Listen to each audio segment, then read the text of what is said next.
guys, it's American Kiana and welcome back to my channel. As you can see from the title of this video, we are going to be doing the books I want to read in the summer. I own all but one. This is in no particular order of when I'm going to read them. I want to really get to them this summer. So let's go ahead and get started with this video. The first book is called Forest of Souls by Lori M. Lee. This follows a girl named Citra Ashwin, and she comes from nothing, but she's intent on becoming something. After years of training to become the queen's next royal spy, her plans are derailed when shamans attack and kill her best friend, Seinigo. And then Citra somehow restores Seinigo to life. Unveiled at first, soul guide and living memory, Citra is summoned to the domains of the Spider King.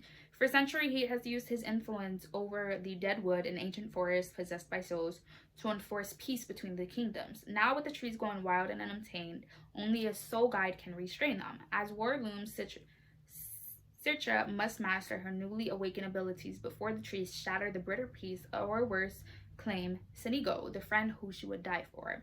So I'm very interested in that. That comes out later this month. I do plan on getting it.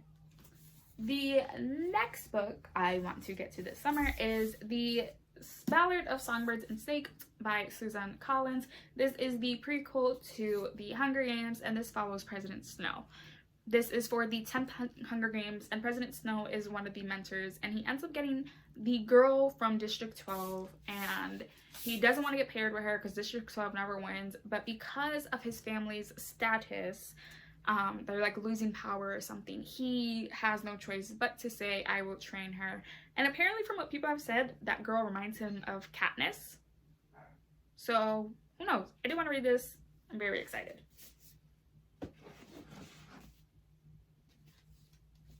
The next book I want to read is Serpent and Dove by Shelby Maharoon.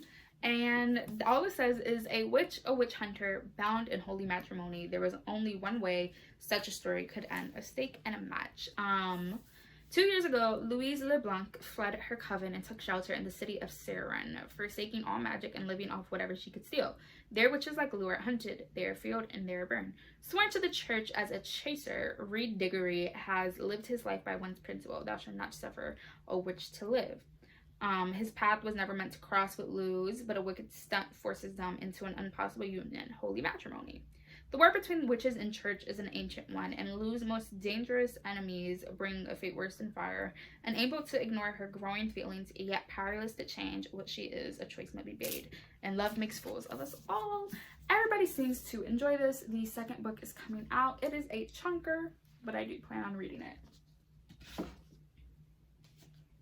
The third book fourth book technically, I plan on reading. I just bought it. I've seen so many people talk about this because they got it in like a fairy loot, and that is A River of Royal Blood by Amanda Joy. Blood magic of marrow and blood, a rare gift held most notably by the first human queen of Mar and continued through her line. It is also the most fearsome. Despite a court knowing to exalt the strength of its monarch, the gruesome practices of this magic has made it a subject of whispers and for its users shame. This is unsurprising.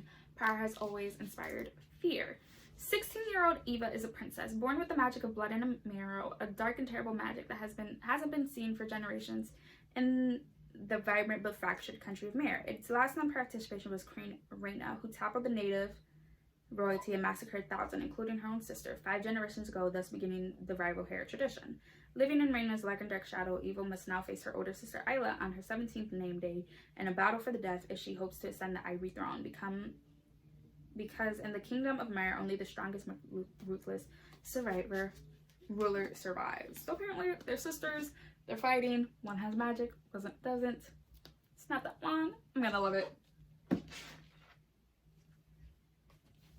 The next book I plan on reading is Felix Ever After by Kason Calendar.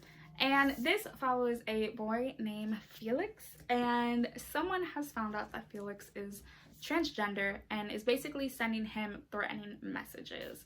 And when Felix basically gets outed as transgender, now Felix must come up with a plan to try to turn this story around.